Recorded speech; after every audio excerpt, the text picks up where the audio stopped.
जिस चीन ने हमारे 20 जवानों की जान ले ली, ऑपरेशन सिंदूर में पाकिस्तान का साथ दिया, यूएन में भारत के खिलाफ जाकर वोटिंग की, उस चीन के साथ हमारे देश की कथित राष्ट्रवादी पार्टी बीजेपी वो अपने ही मुख्यालय के बंद कमरे में बैठक करती है और उस बैठक में आरएसएस के भी लोग मौजूद रहते हैं।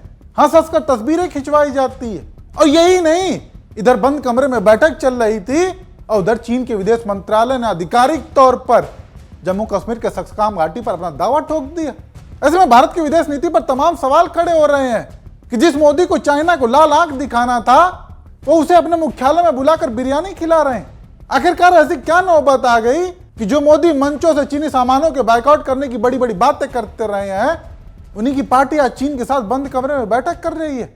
इसकी पूरी तस्वीर हम आपको दिखाएंगे, लेकिन उससे पहले जो बयान देश के एनएसए का आया है, अजीत डोभाल, जिनको ऐसे तो बयानबाजी करते हुए बहुत कम ही देखा जाता है, लेकिन अब उन्होंने एक ऐसा बयान दिया है जिसे एक ट्रोलर की भाषा की तरह देखा जा रहा है, हिंसा फैलाने वाला बयान माना जा रहा है। उनका कहना था कि मंदिरों को लूटा गया, हम असहाय रहे, बदला लेना होगा, युवाओं में आग होनी चाहिए। अजीत डोभाल के इस बयान ने बीजेपी के उन सारे नेताओं को पीछे छोड़ दिया है जो वो दिन रात हिंदू मुसलमान के बीच टकराव पैदा करने के लिए दिया करते हैं। हालांकि ऐसे में लोगों ने अजीत डोभाल को भी कई तरीके से आईना दिखाने का काम किया है, वो भी हम आपको विस्तार से दिखाएंगे।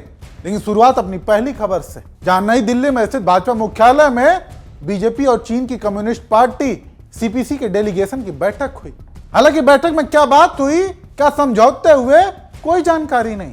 बीजेपी के द्वारा बस इतनी जानकारी साझा की गई कि बीजेपी और सीपीसी के बीच अंतरदलीय संवाद को आगे बढ़ाने के तरीकों पर चर्चा हुई। ऐसे में सवाल उठने लाजिमी थे कि जिस चीन ने हमारे देश को नुकसान पहुंचाने के लिए बैकडोर से पाकिस्तान को समर्थन दिया, उस चीन के साथ बीजेपी की बैठक करने का मकसद क्या रहा। कांग्रेस की नेता सुप्रिया सीनेत ने 3 तीखे सवाल पूछे। लिखती हैं कि ऑपरेशन सिंदूर में चीन ने पाकिस्तान का साथ दिया, गलवान में हमारे जाबाजों की शहादत हुई, चीन लद्दाख में अतिक्रमण किए बैठा है, अरुणाचल में गांव बसा रहा है और यहां गलबैया चल रही है। और तो और उन्होंने गोदी मीडिया को आईना दिखाते हुए भी सवाल पूछा। आगे लिखती हैं कि मीडिया के चढ़ चुंबकों, आज नहीं पूछोगे कि यह रिश्ता क्या कहलाता है, बीजेपी ने क्यों किया देशद्रोह और बीजेपी चीन में कौन सा गुप्त समझौता हुआ है। वाकई इतने बड़े मुद्दे को लेकर गोदी मीडिया पूरी तरह से सरकार के चढ़ों में नतमस्तक दिखा, चुप, कहीं कोई चर्चा नहीं, उसे मुद्दा गंभीर लगा ही नहीं और लगता भी कैसे, इसमें कोई हिंदू मुसलमान वाला एंगल है ही नहीं। हालांकि एक पत्रकार हैं, उन्होंने जब इस मुद्दे पर चर्चा करने की ठानी तो बीजेपी का प्रवक्ता डिबेट में आया ही नहीं। गठबंधन के प्रवक्ताओं से सवाल जवाब करना पड़ा और वहां भी उन्होंने ऐसा जवाब दिया मानो सब मूर्ख हैं, उन्हें कुछ दिखता ही नहीं। सारी चीजें आपने एक्सप्लेन कर दी और जनता को समझ आ गई। अच्छा, लेकिन हकीकत ये नहीं है। और क्या है हकीकत? चीन हमारा ना एनिमी कंट्री है, चीन हमारा पड़ोसी है और चीन पूरे विश्व में एक ताकत कहलाता है। अच्छा, पाकिस्तान क्या है? पड़ोसी है। पाकिस्तान एनिमी कंट्री भी है। अच्छा, चीन नहीं है। चीन हमने declare नहीं सारी किया। साजो सामान, सारी मदद, आर्थिक, सैन्य, सब कुछ चीन की सरपरस्ती में ही तो पाकिस्तान खड़ा है। अनऑफिशियली, ना पिद्दी का शोरबा, अनऑफिशियली, यस, खुल्लम खुल्ला। पब्लिकली उसने क्या स्टेटमेंट दी थी आपको मालूम होगी? क्या? Restrain from such A situation, किसने पब्लिकली, चाइना का पब्लिक यूएन में जाकर कौन खड़ा होता है पाकिस्तान के साथ? अब वो अलग है। अच्छा, वो अलग है। ऑपरेशन सिंदूर की जहां तक बात करोगे, इसमें कोई दो राय नहीं है कि चाइना ने बैकडोर से सपोर्ट की है। नहीं, बैकडोर से नहीं, बैकडोर से वो तो हमारे वरिष्ठ सैन्य अधिकारी लेफ्टिनेंट जनरल साहब सिंह साहब थे, उन्होंने खुद माना कि सारी जानकारी जो वही हम कह रहे हैं, ट्रूप मूवमेंट की चीन दे रहा। अब तो चीन मतलब हमारा सिर्फ इतना से कहना है अच्छा कि ओपनली उसने सपोर्ट नहीं की, इनडायरेक्टली उसने सपोर्ट की। और चाइना हमारा एनिमी कंट्री अभी भी नहीं है। कैसे होती है? अब वो सब मालूम है, सब चीजें आपको। ओपन कैसे होती है? ऑफिशियल सपोर्ट नहीं की है उसने। अच्छा, ऑफिशियल नहीं की है। यस, इनडायरेक्टली सपोर्ट की है। अच्छा, लेकिन हम उसमें क्यों जाएं? हाँ। चाइना से हमारा व्यापार होता है, इसमें भी कोई दायरा ही नहीं है। आप ये बताइए, उसका तो बहिष्कार किया था हमने। अभी भी आत्मनिर्भर का स्लोगन हमारा है ना। 1,55,000 करोड़ का ज्यादा माल खरीदा हमने 2021-22 के मुकाबले 24-25 ये चक्रव्यूह है, चक्रव्यूह है। विकसित भारत भी बनना है, व्यापार को भी कम करना है, आत्मनिर्भर भी बनना है, देश के लोगों को साजो अच्छा, सामान ये भी देना। चक्रव्यूह की समझ अभी आई अभिमन्यु को? 11 साल से समझ रहे हैं हम लोग। बीजेपी गठबंधन के प्रवक्ता कितनी चालाकी से बोल रहे हैं कि चीन ने ऑफिशियली थोड़ी पाकिस्तान को समर्थन दिया था, जबकि यूएन में जिस चाइना ने भारत के खिलाफ जाकर वोटिंग की वो भूल गए। खैर, यहां एक बयान कांग्रेस नेता पवन खेड़ा का भी सामने आया, जहां उनका साफ कहना था कि हमें दिक्कत नहीं है कि कोई राजनीतिक दल किसी अन्य देश के राजनीतिक दल से मिले या फिर उससे संवाद करे। हमें दिक्कत है बीजेपी के दोगलेपन से, उसके ढोंग और मक्कारी से। बीजेपी ने गिरगिट को भी एक रंग सिखा दिया।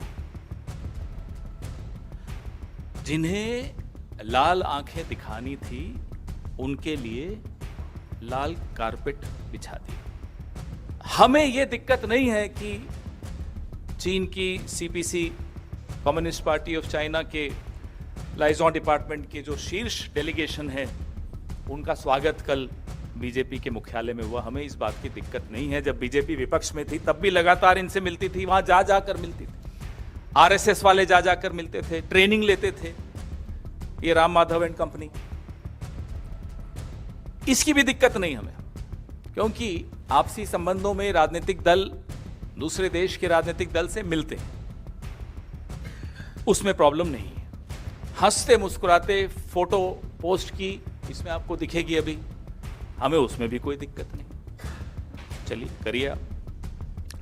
दिक्कत मीटिंग से नहीं है, दिक्कत संवाद से नहीं है, दिक्कत है भाजपा के दोगलेपन से, दोहरेपन से, ढोंग से, मक्कारी से। दिक्कत इससे है। अरे साहब एमओयू हो गया, 10 साल से बोलते रहे एमओयू हो गया, एमओयू हो गया, और खुद देखिए क्या कर रहे हैं। दिक्कत है कि आपकी बैठकों का नतीजा क्या निकलता है।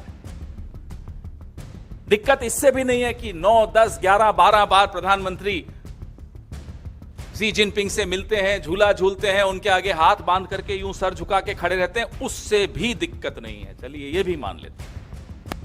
अपना अपना चरित्र होता है, अपनी अपनी रीढ़ की हड्डी होती है, उनकी इच्छा, उससे भी दिक्कत नहीं है। रीढ़ की हड्डी नहीं है, उससे भी दिक्कत नहीं है।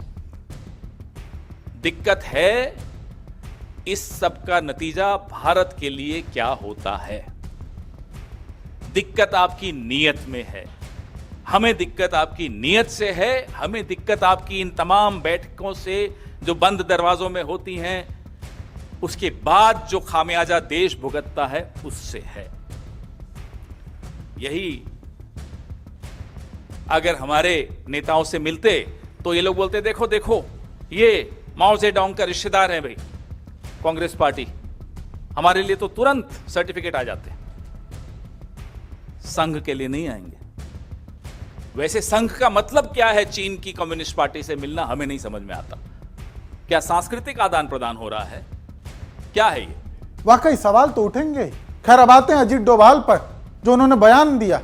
अजीत डोभाल को बहुत ही कम देखा जाता है कि वो कोई राजनीतिक बयानबाजी कर रहे हो, कुछ ऐसा बयान दे दे जो चर्चा का विषय बन जाए। लेकिन अब जब उन्होंने कुछ बोला है तो सभी बीजेपी के हिंदुत्ववादी नेताओं को पीछे छोड़ दिया।